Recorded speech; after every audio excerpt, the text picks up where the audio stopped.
আমি বাংলায় গান গাই, আমি বাংলার গান গাই।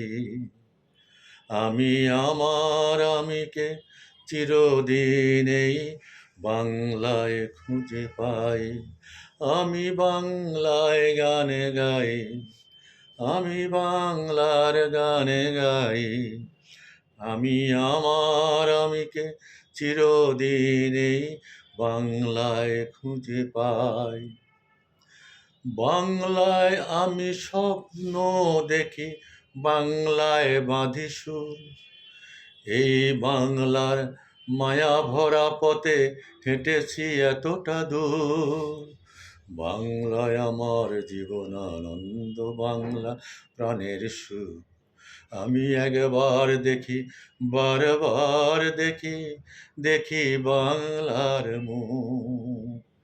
আ আ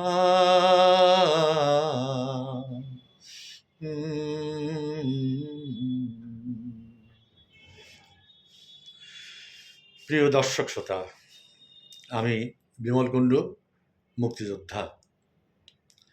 দেশের এই সংকটময় মুহূর্তে আজ আবার আমি আপনাদের সঙ্গে কিছু কথা বলবার জন্য এসেছি।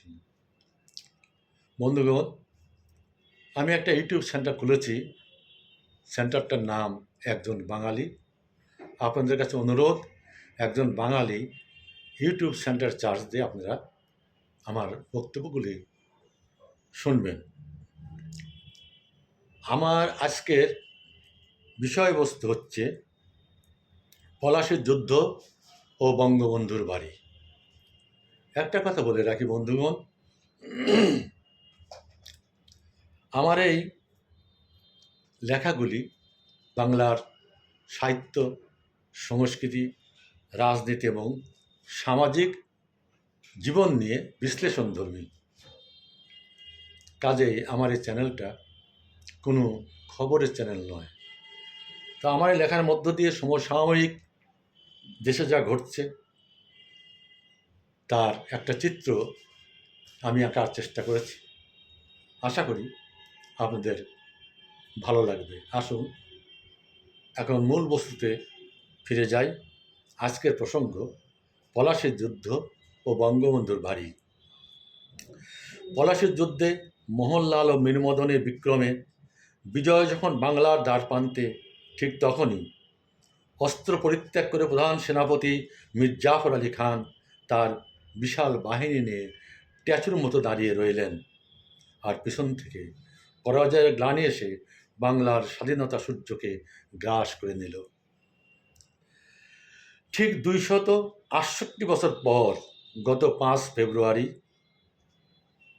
2025 তারিখে আমরা প্রায় একই ঘটনা দেখতে পেলাম।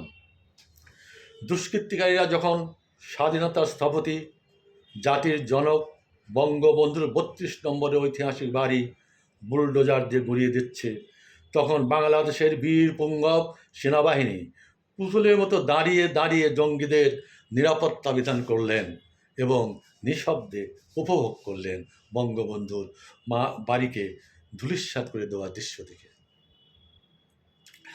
আজ বাস্তবতার আলোকে দু একটা কথা বলতেই হয়। আমি দেশপ্রেমিক, সেনাবাহিনীর বিরুদ্ধে নয়, কাণ্ডজ্ঞানহীন উচ্চপদস্থ কর্মকর্তার চেতনা জাগ্রত করতে কিছু কথা বলছি।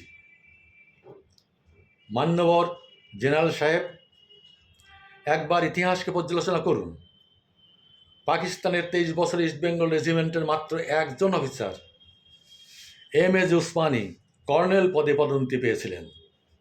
এর উপরে কোনো বাঙালি অফিসার উঠতে পারেননি। অধিকাংশকে মেজর হিসাবে অবসর দেওয়া হতো। 1971 সালে বাংলাদেশ স্বাধীন না হলে major Zia, major Shafiullah, major Dutta বড়জোর লেফটেন্যান্ট কর্নেল হয়ে অবসরে যেতেন। অথচ স্বাধীনতার ফলস্বরূপ এরা সবাই জেনারেল হয়েছিলেন।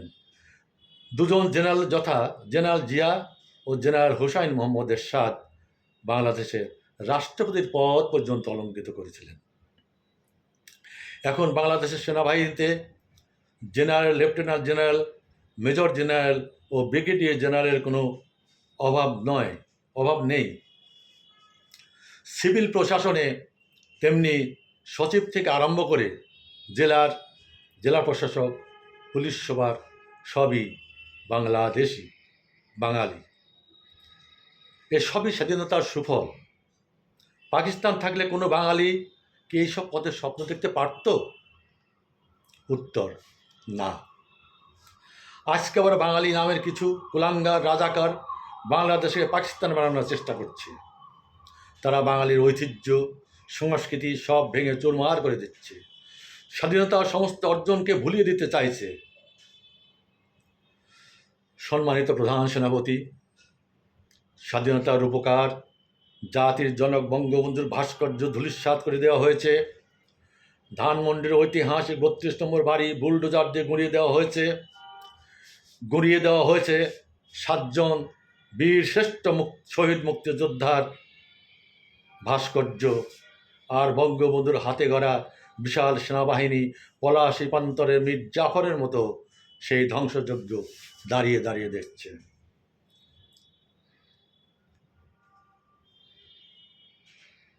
মিস্টার